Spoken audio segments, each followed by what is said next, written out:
वक्फ board का मसला अभी खत्म हुआ नहीं है, होने वाला भी नहीं है। सुप्रीम कोर्ट ने 16 अप्रैल का डेट रखा है कि इस पे हम सुनवाई करेंगे, लेकिन 16 अप्रैल से पहले जिस तरह से पश्चिम बंगाल में और जम्मू कश्मीर में जिस तरह से दंगा देखने को मिल रहा है, ये वहां की राज्य सरकार की मिलीभगत है। और राज्य सरकार की हिम्मत देखिए जरा। राज्य सरकारों का कहना है कि हम इस कानून को लागू नहीं होने देंगे अपने राज्य में। अरे, ये तुम्हारे बाप ने बनाया है इस कानून को। इस कानून को लोकसभा में बनाया गया, वही वोटिंग के साथ। और इतना ही नहीं, इसके लिए सभी दलों की सहमति ली गई। हाँ, ये बात अलग है कि कानून में जो बदलाव करना था, जो सही था, वो किया गया।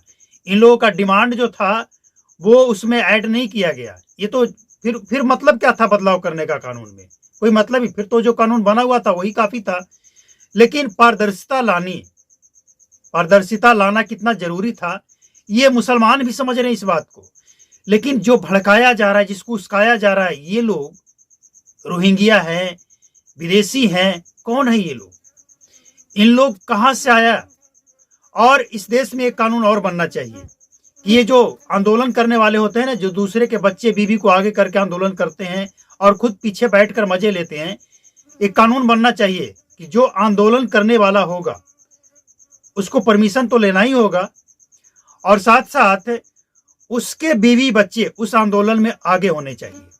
दूसरे के बीवी बच्चे को आगे करके आप आंदोलन नहीं कर सकते हैं। अगर आपको आंदोलन करना तो आपके बीवी बच्चे आगे होने चाहिए उस आंदोलन में। मार खाए तो पहले तुम्हारे बच्चे खाए मार, दूसरे लोग क्यों खाए?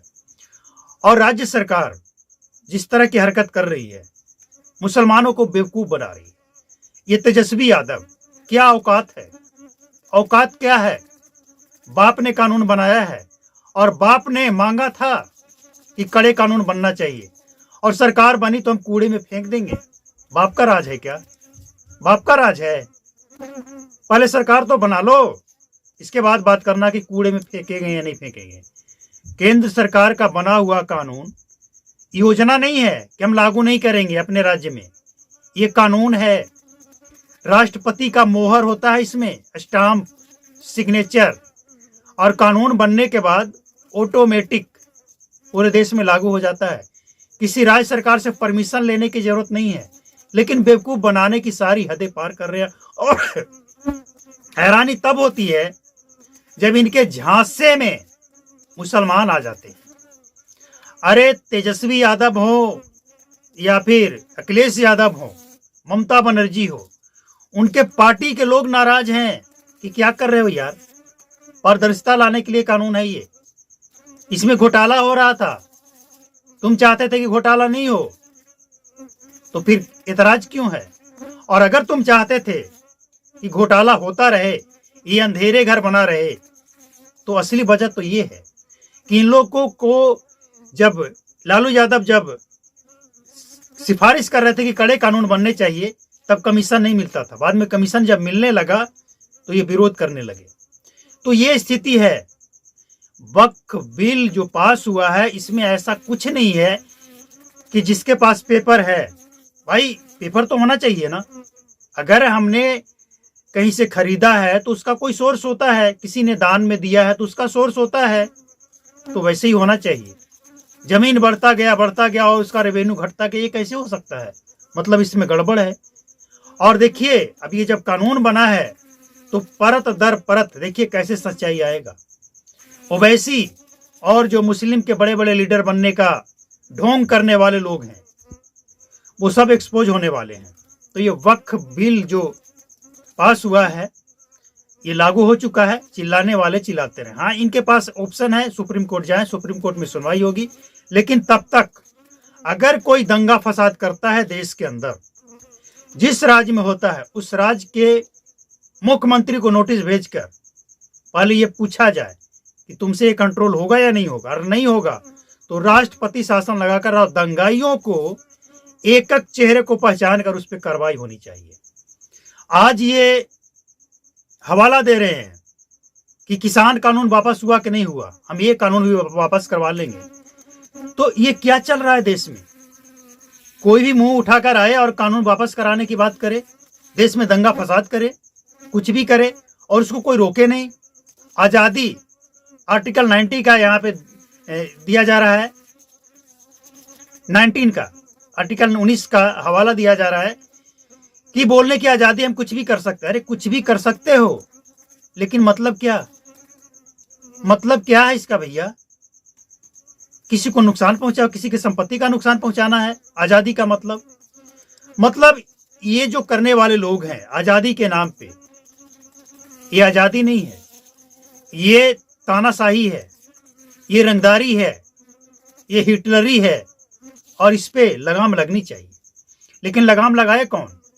पहले तो राज्य सरकार की जिम्मेवारी बनती है, और ये किसी एक राज्य की बात नहीं है, पूरे देश में लगभग कहीं ज्यादा कहीं कम चल रहा है। लेकिन जो संविधान को मानने वाला है, जो संविधान को मानता है, वो इस तरह की हरकत नहीं कर सकता है। अगर ये गैर संवैधानिक कानून है तो आप सुप्रीम कोर्ट में गए हो, इसका फैसला होगा, इंतजार करो। लेकिन इंतजार नहीं करेंगे, ये दंगा करेंगे। तो ऐसे लोगों को केंद्र सरकार सबक सिखाए, और नहीं तो जनता खुद सबक सिखाए। ऐसे लोगों को कुछ नेता बढ़ावा दे रहा है, और इसीलिए ये दंगा फसाद हो रहा है। अब सवाल ये उठता है कि ये दंगा करने वाले कौन है? क्या इन लोगों को सचमुच वक्फ बोर्ड बिल संशोधन से कोई दिक्कत है? अगर है तो क्या है? कारण बताए। मतलब अभी तक जितना भी विरोध करने वाला दल है, संस्था है, सबने मिलकर कोई एक लॉजिकल फॉल्ट नहीं बताया कि इसमें ये फॉल्ट है। कपिल सिब्बल, सुप्रीम कोर्ट के वकील, क्या कर रहे हैं? एक फॉल्ट नहीं निकाल पाया। बस जबरदस्ती, थेथरलॉजी और कुछ नहीं कि हमें विरोध करना है तो करना है, कमी हो या ना हो। राहुल गांधी ने एक भी बयान क्यों नहीं दिया? अखिलेश यादव वक्फ बोर्ड में कोई कमी निकाल पाए?